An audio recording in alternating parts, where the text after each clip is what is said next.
السلام علیکم محترم ناظرین، بسم اللہ الرحمن الرحیم۔ جب نمرود نے حضرت ابراہیم علیہ السلام کو ملک بابل سے نکال دیا تو حضرت ابراہیم علیہ السلام ملک شام کی طرف روانہ ہوئے۔ ان کے ساتھ ان کی بیوی حضرت سارہ اور ان کے بھتیجے حضرت لوط تھے۔ جب حضرت سارہ کا نکاح حضرت ابراہیم علیہ السلام کے ساتھ ہوا تو حضرت سارہ کافی آسودہ حال تھیں۔ ان کے پاس بہت سی زمینیں اور مویشی تھے۔ آپ نے تمام اموال حضرت ابراہیم علیہ السلام کو بخش دیے۔ حضرت ابراہیم علیہ السلام نے اپنی مہارت سے تمام امور کی اصلاح کی۔ مویشیوں اور زراعت میں ترقی ہوئی، یہاں تک کہ بابل میں کسی کا حال ان سے بہتر نہیں تھا۔ اس لیے یہ سارا مال نمرود نے حضرت ابراہیم علیہ السلام سے لینے کی کوشش کی۔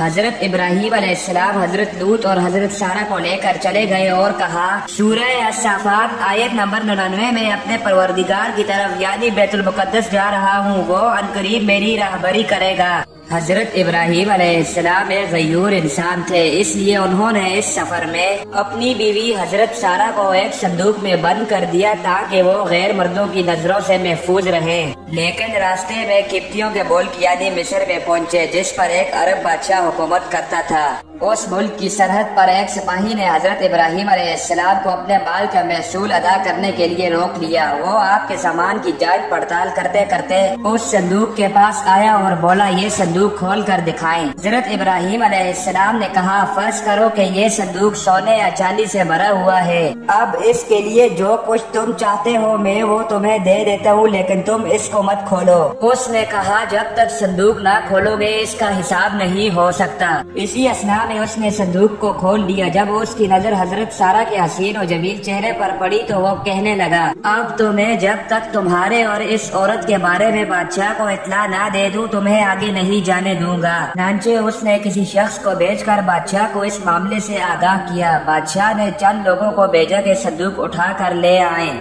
حضرت ابراہیم علیہ السلام بھی ساتھ چلے اور فرمایا کہ جب تک میرے جسم میں جان باقی ہے میں صندوق سے جدا نہیں ہوں گا۔ جب بادشاہ کو یہ اطلاع دی گئی تو اس نے حکم دیا کہ ابراہیم علیہ السلام کو بھی تابوت کے ساتھ آنے کی اجازت دی جائے۔ چنانچہ حضرت ابراہیم علیہ السلام کو تابوت اور ان کے تمام سامان کے ساتھ بادشاہ کے پاس لے جایا گیا۔ جب آپ اس کے سامنے پہنچے اور اس کی نظر حضرت سارہ پر پڑی تو اس نے بے اختیار اپنا ہاتھ اس کی جانب بڑھایا۔ حضرت ابراہیم علیہ السلام جو غیرت و اہمیت کا سرچشمہ تھے وہ سخت پریشان ہوئے اور ادھر سے منہ پھیر کر اللہ تعالیٰ سے کہا، پروردگار میرے اہل حرم کو اس شخص کے ہاتھوں سے محفوظ رکھنا۔ اسی وقت بادشاہ کا ہاتھ سوکھی لکڑی کی مانند ہو گیا اور اس نے حضرت ابراہیم علیہ السلام کو مخاطب ہو کر کہا، کیا تمہارے خدا نے میرا ہاتھ خشک کر دیا ہے؟ حضرت ابراہیم علیہ السلام نے فرمایا، ہاں میرا خدا غیور ہے اور وہ حرام کاموں کو ناپسند کرتا ہے۔